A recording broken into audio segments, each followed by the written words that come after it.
Welcome to Nita சமையல். நிதா சமையலில் நம்ம இன்றைக்கி என்ன பார்க்க போகிறோன்னா பட்டர் பன். இதை பட்டர் பன்னுன்னு சொல்லலாம், இல்லை பால் பன்னுன்னு சொல்லலாம். அதாவது நல்லா பாலில் ஊற வச்சு பட்டர்லாம் ஆட் பண்ணி நம்ம சாப்பிட போகிறோம். நம்ம பன் பட்டர் ஜாம் சாப்பிடுவோம் இல்லையா, அதை விட இது ஒரு ஸ்டெப்பு மேலேயே இருக்குங்க, சூப்பராகவே இருக்கும். நம்ம பால்கோவா பன்னெல்லாம் கூட நம்ம சாப்பிட்ருப்போம். ஸோ அதே மாதிரி ஒரு டேஸ்ட்டில் நம்ம இதை செய்ய போகிறோம். ஃபஸ்ட்டு இந்த பன் கடையில் பேக்கரியில் வாங்கிட்டு அதை நீங்கள் ரெண்டாக கட் பண்ணிவிட்டு நம்ம பட்டர் இதில் ஆட் பண்ணிக்கலாம். எங்கள் வீட்டில் பாருங்கள், நல்ல ஒயிட்டான ஊத்துக்குழி வெண்ணெய் எங்கள் வீட்டில் நாங்கள் எப்போதும் வாங்கி வைப்போம். அதனால் அந்த பட்டரை நான் யூஸ் பண்ணிக்கிறேன். அன்சால்டட் பட்டர் யூஸ் பண்ணிங்கன்னா இது கொஞ்சம் நல்லா வரும். ஏன்னா நம்ம இதில் சுகர்லாம் ஆட் பண்ணி நல்லா சுகரியாக ஸ்வீட்டாக தானே செய்ய போகிறோம். ஸோ அதனால் சால்டட் பட்டர்னால் அது ஒரு மாதிரி கொஞ்சம் உப்பு சேர்ந்து நல்லா இருக்காது. ஸோ நம்ம பன்னை ரெண்டாக கட் பண்ணிவிட்டு அதில் ரெண்டு பக்கமுமே பட்டர் ஆட் பண்ணிவிட்டு நம்ம இதை தனியாக எடுத்து வச்சுருக்கோம். இப்போ அடுப்பில் ஒரு தோசைக்கல் எடுத்து போட்டுக்கலாம். ஸோ தோசைக்கல்லில் நம்ம தோசை வேறு ஏதாவது ட்ரை பண்ணியிருந்தோன்னா நல்லா கழுவிக்கோங்க. ஸோ அப்போ தான் இதோட ஸ்மெல் இதிலே தங்கியிருக்கும். ஸோ அடுத்து நான் இந்த கட் பண்ணி பட்டரை ஆட் பண்ண பன்னு மேலே சுகர் கோட் பண்ணிக்கிறேன்.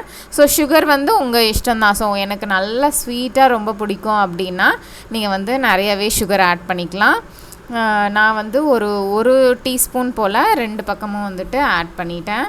ஸோ இதை ஆட் பண்ணிவிட்டு இப்போ நம்ம இதை தோசைக்கல்லில் போட்டு அந்த பாலோடு சேர்த்து நம்ம இதை வேக வச்சு எடுக்க போகிறோம். அதுதான் இதோட ப்ராசஸ்ஸு. நான் ஒரு ஃபுல் க்ரீம் மில்க் வாங்கிட்டு அது நல்லா 1/2 லிட்டர் நல்லா 1/4 லிட்டர் ஆகிற அளவுக்கு சுண்டை காய்ச்சி வச்சுருக்கேன்.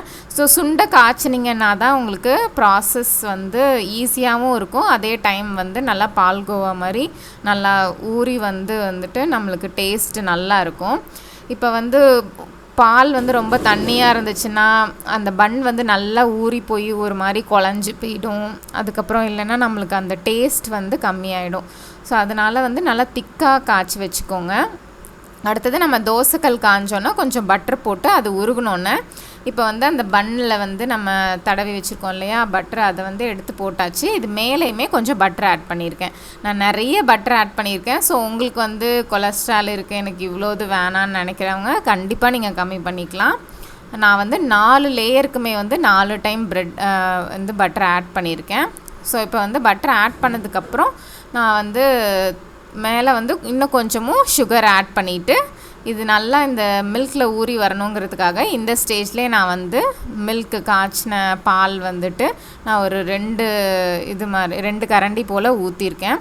ஸோ இது ஓரளவு ஊறி வரணும். ரொம்ப ஊறி அப்படியே பிஞ்சுற மாதிரி இருக்கக்கூடாது. ஓரளவு ஊறி அது அந்த பால் ஓரளவு அப்சர்வ் பண்ணுற மாதிரி இருந்தால் போதும். ஸோ நான் ஒரு சின்ன கரண்டியில் ஒரு 2 கரண்டி ஆட் பண்ணிவிட்டு அதுக்கப்புறம் 2 பக்கமும் நல்லா பரட்டி போட்டு நீங்கள் அதில் கொஞ்சம் ஊற விடணும்.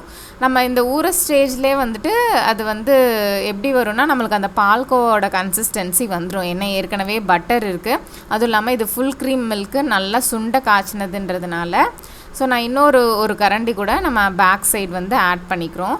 ஸோ எனக்கு இப்போவே அந்த பால்கோவா கன்சிஸ்டன்சி வந்துருச்சு. உங்களுக்கு மேலே பார்த்தாலே தெரியும். ஸோ இது நல்லா காய்ச்சின பாலுன்றதுனால ஒரு 2-3 வாட்டி நம்ம அது கொஞ்சம் ஊறுற மாதிரி வச்சு நம்ம 2-3 வாட்டி திருப்பி போட்டு எடுத்தோம்னாலே அந்த பால் நல்லாவே சுண்டி பால்கோவா மாதிரி வந்துடும். நல்லா டேஸ்ட்டாக இருக்கும். ஸோ சுகர் மட்டும் நீங்கள் பார்த்து கரெக்டாக ஆட் பண்ணிக்கோங்க. ஸோ பாலுமே ஓரளவு லைட்டாக இனிப்பாக தான் இருக்கும். ஸோ உங்களுக்கு சுகருக்கு ஏற்ற மாதிரி திகட்டாத மாதிரி சுகர் ஆட் பண்ணிவிட்டு இதனால் 2 பக்கமும் பரட்டி எடுக்கணும். ரொம்ப ஊறிடக்கூடாது. அட் த சேம் டைம் ஓரளவு அந்த பாலோட இது அதில் சேர்ந்துருக்க மாதிரி நம்ம பண்ணி எடுத்தாச்சு. இங்கே பாருங்கள், மேலே பார்க்கவே பால்கோவா மாதிரி அழகாக சூப்பராக வந்திருக்கு. ஸோ இதில் நம்மளுக்கு எல்லா டேஸ்ட்டும் இருக்கும். மில்க் ஃபுல்லாக மில்க்கு அண்ட் பட்டரு, அது சுகர் தான் ஆட் பண்ணியிருக்கோம். ஸோ நார்மலாகவே நம்ம பாலில் ப்ரெட்டெல்லாம் டிப் பண்ணி சாப்பிடுவோம் இல்லையா, ஸோ அது ஒரு வேறு டேஸ்ட் இருக்கும். இது நம்ம இதை டோஸ்ட் பண்ண மாதிரி இது டோஸ்ட் பண்ணி எடுக்கும்போது இது ஒரு புது விதமான டேஸ்ட்டில் சூப்பராக இருக்கும். குழந்தைங்களுக்கெல்லாம் விரும்பி சாப்பிடுவாங்க. ஜஸ்ட் இந்த பன் பட்டர் ஜாம் மட்டுமே கொடுக்காம இந்த மாதிரி ஒரு வாட்டி டிஃப்ரெண்ட்டாக ட்ரை பண்ணி பாருங்கள். ஜாமெல்லாம் நிறைய கலர்ஸ் எல்லாம் ஆட் பண்ணியிருப்பாங்க. ஆனால் நம்ம இது ஃபுல்லாகவே நேச்சுரல் இன்க்ரீடியன்ட்ஸ்லேயே செய்கிறோம். ஸோ அதனால் குழந்தைங்களுக்கும் ரொம்ப பிடிக்கும். ட்ரை பண்ணி பாருங்கள். என் பொண்ணுக்கும் ரொம்ப பிடிச்சிருக்குன்னு சொல்லிட்டாங்க. தேங்க்யூ.